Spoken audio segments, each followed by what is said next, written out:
ತೆರಿಗೆ ಇರಲಿ ಅದು ಹೊರೆಯಾಗದಂತಿರಲಿ.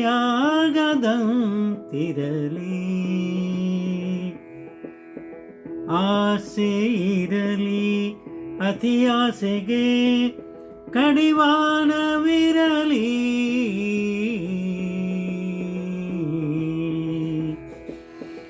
ಪ್ರೇಮ ಇರಲಿ ಬಲವಂತವಾಗಿ ಪಡೆಯುವ ಹಠವು ಬೇಡವಾಗಿರಲಿ.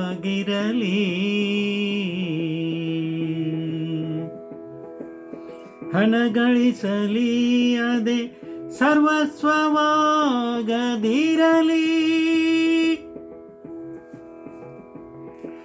ನಿಜಾತ್ಮ ಶಿವನಿರಲಿ ಅವ ವಿಶ್ವವ್ಯಾಪಕವೆಂಬ ಅರಿವಿರಲಿ.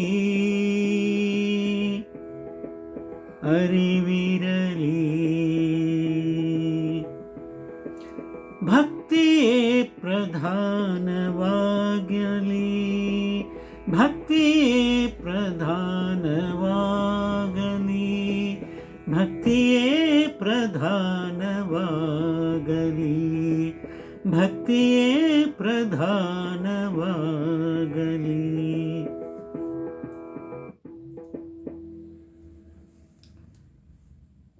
ತೆರಿಗೆ ಇರಬೇಕು. ಸರ್ಕಾರ ಚೆನ್ನಾಗಿ ನಡಿಬೇಕು ಅಂದರೆ, ಪ್ರಜೆಗಳಿಗೆ ಎಲ್ಲ ಸೌಕರ್ಯ ಸಿಗಬೇಕಂದ್ರೆ ತೆರಿಗೆ ಇರಬೇಕು.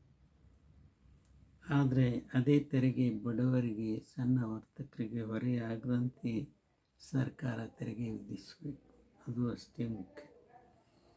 ಆಸೆ ಯಾರಿಗಿರೋದಿಲ್ಲ, ಎಲ್ಲರಿಗೂ ಇರ್ತದೆ, ನಮಗೂ ಇರ್ತದೆ. ಆಸೆ ಇರಲೇಬೇಕು. ಆದರೆ ಅದು ಅತಿ ಆಸೆ ಆಗದಂತೆ ಅದಕ್ಕೆ ನಾವು ಕಡಿವಾಣ ಹಾಕ್ತಾ ಹೋಗಬೇಕು. ಎಲ್ಲರನ್ನೂ ಪ್ರೀತಿ ಮಾಡೋಣ, ಸಹಜವಾಗಿ ಪ್ರೀತಿ ಮಾಡೋಣ. ಅದನ್ನು ಬಲವಂತವಾಗಿ ಪಡಿಲೇಬೇಕೆಂಬುವಂಥ ಹಠ ನಮ್ಮಲ್ಲಿರೋದೇ ಇಲ್ಲ. ಅದು ಸಹಜವಾಗಿದ್ದಷ್ಟು ಆ ಪ್ರೇಮಕ್ಕೆ ಬಹಳ ಬೆಲೆ ಇರ್ತದೆ. ಅದು ಹಿಂಸೆ ತಾಳಬಾರ್ದು, ಯಾರಿಗೂ ಹಿಂಸೆ ಕೊಡುವ ರೀತಿಯಲ್ಲಿ ಇರಬಾರ್ದು, ಅದನ್ನು ಪಡೆಯಲೂಬಾರ್ದು. ಇನ್ನು ಹಣವನ್ನು ಗಳಿಸಬೇಕು, ಅದು ಜೀವನಕ್ಕೆ ಅತ್ಯವಶ್ಯಕವಾದದ್ದು. ಆದರೆ ಅದೇ ಸರ್ವಸ್ವ ಅಂತ ಭಾವಿಸಬಾರ್ದು. ನಿಜಾತ್ಮ ಶಿವನಿರಲಿ, ಅವ ಯಾವಾಗಲೂ ಇದ್ದೇ ಇರ್ತಾನೆ. ಅವನು ವಿಶ್ವವ್ಯಾಪಕವಾಗಿದ್ದಾನೆ ಅನ್ನುವಂಥ ಅರಿವು ನಮಗಿರಬೇಕು. ಜೀವನದಲ್ಲಿ ಭಕ್ತಿಯೇ ಪ್ರಧಾನವಾಗಿರಬೇಕು ಅಂತ ಹೇಳ್ತಾ ಎರಡು ಮಾತು ವಿರಾಮ ಕೊಡ್ತಾ ಇದ್ದೀನಿ. ಇದೊಂದು ಸ್ವರಚಿತ ವಚನ.